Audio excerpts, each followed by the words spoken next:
Iran અને Israel America વચ્ચે યુદ્ધની ગંભીર અસર તો પહોંચી છે. દરિયાઈ માર્ગથી થતા વેપાર વાણિજ્યને પણ માઠી અસર પહોંચી છે. ખાડી દેશોમાં આયાત નિકાસ ખોરવાતા વેપારીઓ હેરાન થયા છે.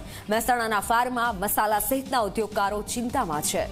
તુર્કીથી લવાતા બોરોન પાવડરનો સ્ટીલ ઉદ્યોગમાં ઉપયોગ થાય છે. જો પાવડરની આવક ઘટશે તો સ્ટીલ ઉદ્યોગને તેની અસર પહોંચશે. દુબઈ, ઈરાન, તુર્કી સહિતના દેશોમાં મસાલાનું મોટું માર્કેટ છે.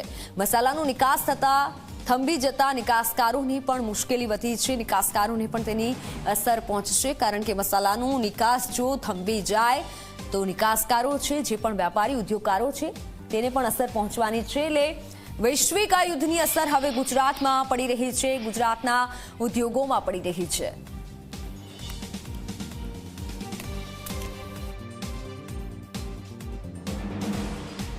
ઘણા બધા ઉદ્યોગોને ડાયરેક્ટલી ઇનડાયરેક્ટલી અસર પડવા માંડી છે.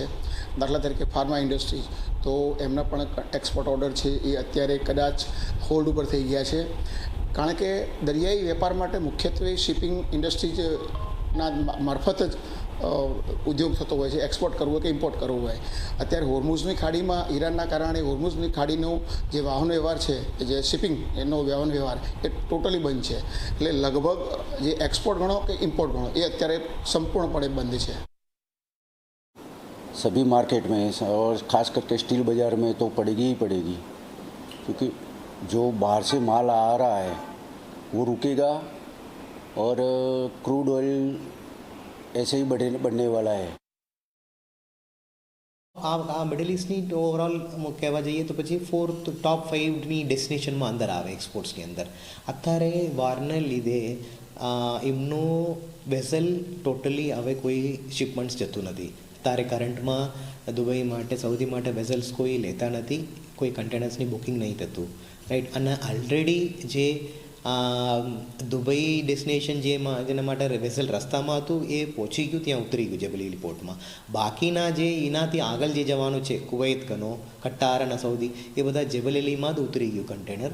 અને બીજું એક પોર્ટ છે આઉટરની અંદર, કોરક ફાન કરી એક પોર્ટ છે, ત્યાં પણ એ ઉતારે છે, રાઈટ. આવું નવા કોઈ લેતા નથી. અત્યારે જે સાંપ્રત પરિસ્થિતિમાં જે ઈરાન, ઇઝરાયલ અને અમેરિકાનું જે યુદ્ધ ચાલી રહ્યું છે, તેની ખૂબ જ અસર આપણા ફાર્મા ઉદ્યોગ ઉપર પડે એવી છે. કારણ કે જે ફાર્મા ઇન્ડસ્ટ્રી માટે જે પાયાનું મૂળભૂત મટીરિયલ, એક્ટિવ ઇન્ગ્રેડિયન્ટ જે વપરાય, એ બહારના દેશોમાંથી, મોટાભાગે ચાઇનામાંથી આવે છે. અને ચાઇનામાંથી અત્યારે જે પુરવઠો ચાલી રહ્યો છે તે એના લોજિસ્ટિકના ભાવ પણ ડબલ થઈ ગયા છે, તેમજ સપ્લાય ચેન પણ અત્યારે અટકી ગઈ છે.